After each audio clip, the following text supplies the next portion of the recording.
Hello, my name is Edna Sue McKee, and today I will be cooking country style steak. It's a favorite of my family's again, and so I'm going to show you from the very beginning exactly what you need to buy and how you prepare it. You get cube steak at the grocery store, and when you go there, you'll see tenderized steak, you'll see chopped steak, but make sure you get cubed steak. And then you take it, unwrap it, and you wash it off a little bit, not a lot because you don't want it to tear. Get it where you wash all the germs off. And then I recommend this highly. This is what makes my cube steak so tender. And I got this pan at Walmart, and it's that deep, and it's got a little temperature check on it, so you can cut it down when you want it to cook real slow. So I'm going to put that in. This is what makes my cube steak. You can cut it with a fork, so you need to get you one of those. Okay, I'm going to turn it up to 400 degrees. That's the highest temperature that's on there. And first of all, I'm going to spray my pan with Pam. I spray everything with Pam. I spray Jerry with Pam so he don't stick on the wall himself. So you spray that, and then you get you some vegetable oil, and I like Crisco. I don't guess that really matters, but you pour it enough just to cover the bottom in it. You don't want it standing in grease. And you don't want it to, you don't want to have too much because your gravy it'll be greasy looking. So just cover the bottom good. And then get you some self-rising flour. And you're going to take each piece and coat these pieces of steak. Okay, you start by coating the cube steak really well with flour.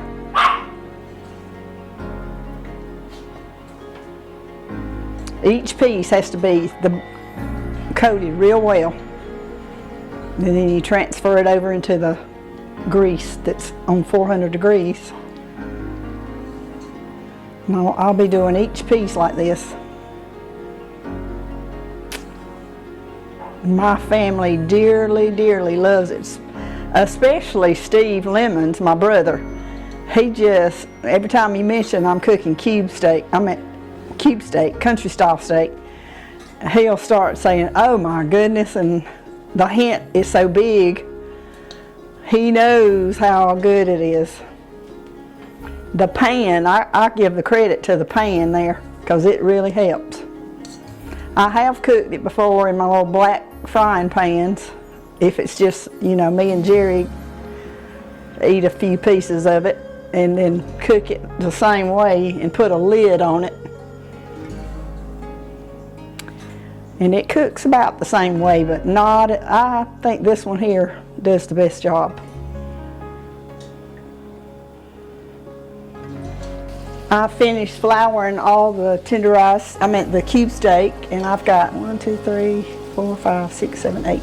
I've got 10 good sized pieces, and I've kept the temperature on 400 degrees. So I'm getting ready now to turn it over on the other side. You let it brown on one side and then you flip it. And it's been cooking like this for about 5-6 minutes. Just long enough to get the flour browned on it. You flip it over, every one of them. And as it's cooking and browning, it's soaking up that Crisco oil that I put in there. So it looked like a good bit of oil I put, but it'll soak it up.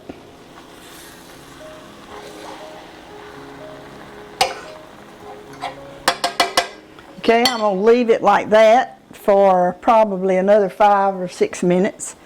And since I flipped it, I'm going to put some salt and pepper on it. On each piece.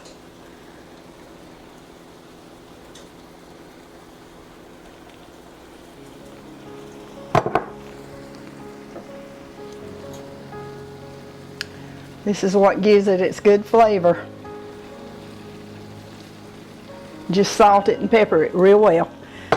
Okay, so far I've only sprayed my pan with Pam, put the Crisco oil in, floured my steak, put it in and let it brown, and then salt and pepper it. And I'm going to let it cook like this for about 5 minutes, and then we'll start something else. The steak has been cooking now for probably about 15 minutes, and it's brown on both sides. So I'm going to cut the temperature down just a little bit, maybe to 300, and I'm going to I cut up in some little pieces about like this.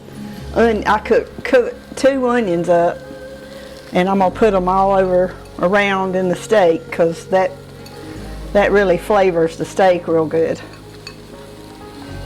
So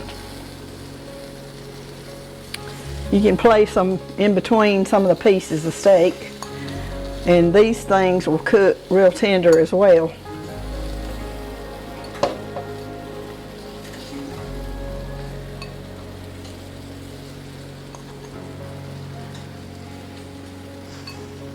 Okay, after I put all the onions in, I'm going to add, I've got 4 cups of water poured in my measuring cup, but I'm not sure if it's going to take that much, because I usually just put it in there, but we'll see. What I'm going to do now is cover the steaks with enough water. Cover them where they just underneath the water.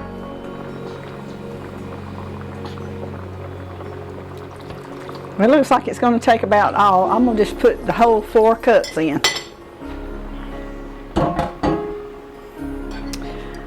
And I'm going to stir around a little bit, because they'll have a tendency to stick a little bit on the bottom of the pan. Not real bad, but you want to loosen them up so they can start tenderizing, and all this flour that I put on there is going to turn into a rich, creamy gravy.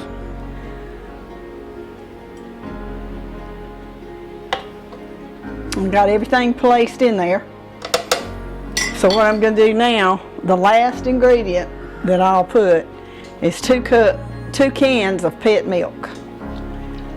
And I remember to put 2 holes in the can this time, because last time when I was making my banana pudding, Jerry reminded me that it took half a day for the milk to pour out.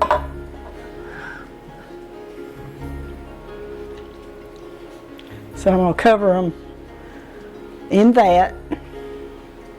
2 full cans. And kind of mix it up a little bit with your fork.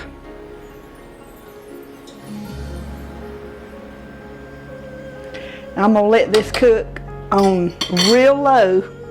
I'm going to turn it down to about 200,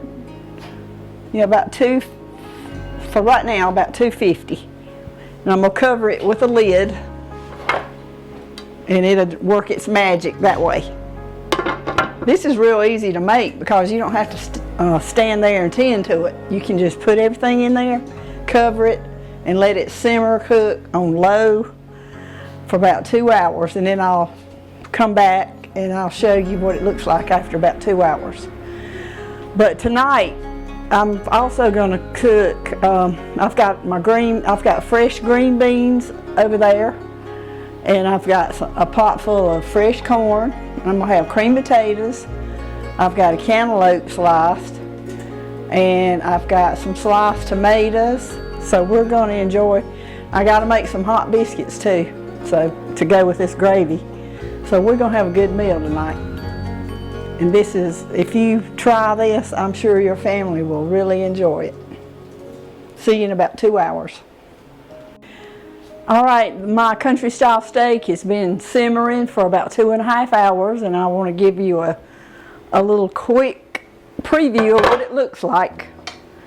It's got creamy gravy with it, and you can eat this over cream potatoes or rice.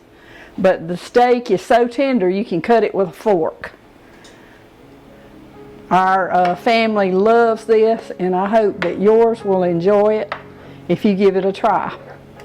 So I'll show you in just a few minutes of what it looks like with the other vegetables and things that I've prepared to go with it. Okay everybody, this is the finished product right here. I have made my plate with all the vegetables and things that I've cooked today.